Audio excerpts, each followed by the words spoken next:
قبل ما نبدأ الفيديو حابب أقول ألف ألف ألف مبروك للشعب السوري على التحرير من إيد الطغاة والمستبدين، التحرير وامتلاك حقهم في امتلاك مصير بلدهم. أنا بشكر كل سوري اتعلمت منه خلال ما قابلت سوريين عايشين هنا في مصر، وإحنا أخوة وإيد واحدة ضد الظلم والقهر. لوبيات الضغط والمؤامرة كبرى، يمكن دي أكتر جملة سمعتوها خلال الشهر اللي فات، وتزامنا مع بداية الانتخابات الأمريكية 2024 بين دونالد ترامب وكامالا هاريس، لأن لوبيات الضغط من أكتر الحاجات اللي بتأثر على السياسة الأمريكية وبالتحديد الانتخابات البرلمانية والرئاسية. عشان كده وللمناقشة احنا مطلعين فيلم عن مسرح النهاردة بيشرح طريقة لوبيات الضغط وشغله اللي مبني سبحان الله على رضا الشعب الأمريكي، اللي بيقول إن دعم اللوبيات بيحول الانتخابات الأمريكية لتجارة. بس قبل ما نبدأ يا ريت تعمل لايك وشير لو الفيديو عجبك، ولو أول مرة تشوفني أتشرف باشتراكك في القناة وتفعل الجرس عشان يوصلك إشعار أول ما ننزل فيديو جديد. وللعلم أكتر من 95% من اللي بيتفرجوا على الفيديو مش مشتركين في القناة، وده رقم بالنسبة لي مرعب، فياريت اللي بيتفرج ومش مشترك ياريت يعمل سبسكرايب وجهز قهوتك ويلا بينا.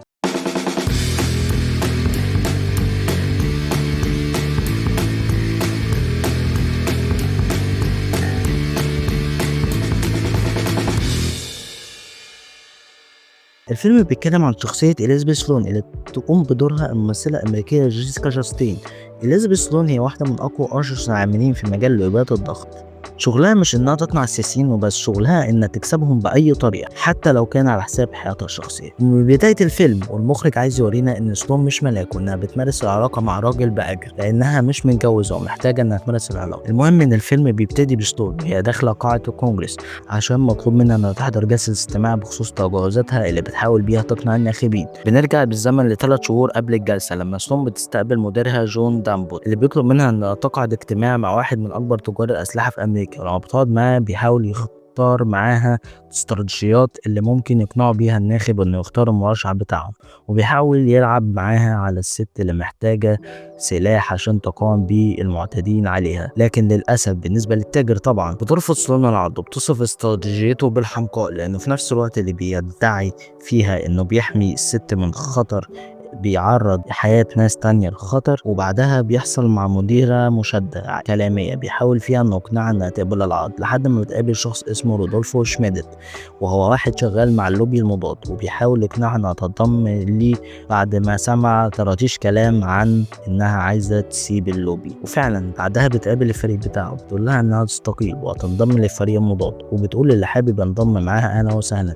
كذا واحد بينضم ليها لحد ما بنوصل لأقرب حد ليها من فريقها واللي اسمها جيم موروي، وبيحصل مشادة ما بينهم. بتقول لها انها فاكرة انها عارفة كل حاجة وعلى طول شايفة انها الصح، وبتحاول انها تقنعها لكن مفيش اي فايدة. وخليكم مركزين مع جيم دي لانها هي اللي هتشكل البلوت تويست في الاخر. وبتقرر ساعتها سلون انها تشتغل لصالح الشأن العام في اكتر قضية عاملة ضجة في الكونجرس وفي الشأن الامريكي، وهي محاولة تصدير السياسيين اللي بيشتغلوا عشان يشرعوا قوانين تمنع وتنهي قانون حق تملك السلاح. وده برضو بنشوفه في الانتخابات الامريكيه السنه دي، ان كل مجموعه من الناس لهم اهداف ومصالح بيشكلوا لوبيات ضغط زي العاملين في مجال الاسلحه والتكنولوجيا وكمان مجال الخدمات الطبيه والرعايه الصحيه. لحد ما نقابل بطله صراع اللوبيات في الفيلم وهي اسمي منى كريان اللي بتشتغل مع سلون في حملات الضغط، اللي تعرضت وهي صغيره لمحاوله اقتحام في بيتها كان بيقودها راجل مختل، وبعد ما نجت من المحاوله دي بتسخر كل جهدها عشان تلغي قانون حق تملك السلاح. وفي مقابله لسلون احد القنوات بيبقى معاها اسمي في الاستوديو، وساعتها كانت بتعمل منظمه مع ممثل اللوبي المضاد، لحد ما بتتكلم سلون عن الاطفال اللي بيتعرضوا لمحاوله اقتحام واطلاق رصاص من اشخاص مختلين.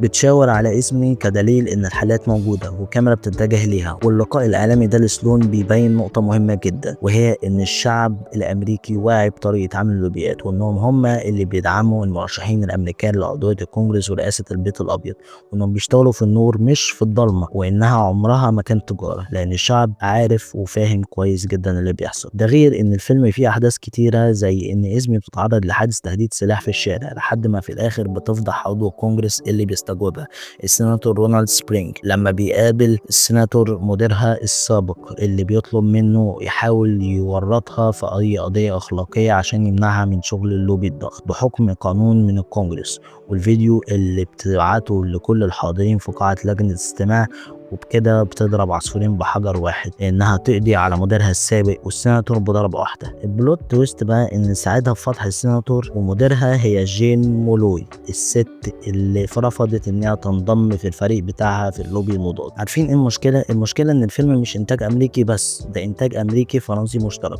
وكاتب بريرا جات له فكرة السيناريو لما شاف مقابلة اعلامية من واحد من عمالقة رجال الاعمال في مجال لوبيات الضغط، جاك ابراموف. المشكله ان بريرا مش كاتب سيناريو اصلا، هو محامي وحب يعمل فكره القصه والسيناريو لما شاف المقابله دي عشان الرساله الخاصه بان اعضاء كونجرس مش ملائكه وانهم بيتلقوا الدعم من اصحاب المصالح. لكن يبقى في الاخر ان اصحاب اللوبيات بيشتغلوا امام مرأى ومسمع الشعب الامريكي، وان الشغل على عينك يا تاجر مدام الناس كلها يا صديقي. كده نكون وصلنا لنهايه الفيديو. ما تنساش اللايك والشير سبسكرايب وتفعل الجرس عشان يوصلك شعار اول ما ننزل فيديو جديد. يا ريت لو عندك اي راي بخصوص لوبيات الضغط والشغل بتاعها يا ريت تكتبه تحت في التعليقات. لو عندك اي موضوع تاني حابب نتكلم عنه يا ريت تكتبه تحت في التعليقات. كان معاكم مصادر، اشوفكم في حلقه جديده وفيديو جديد. مع السلامه.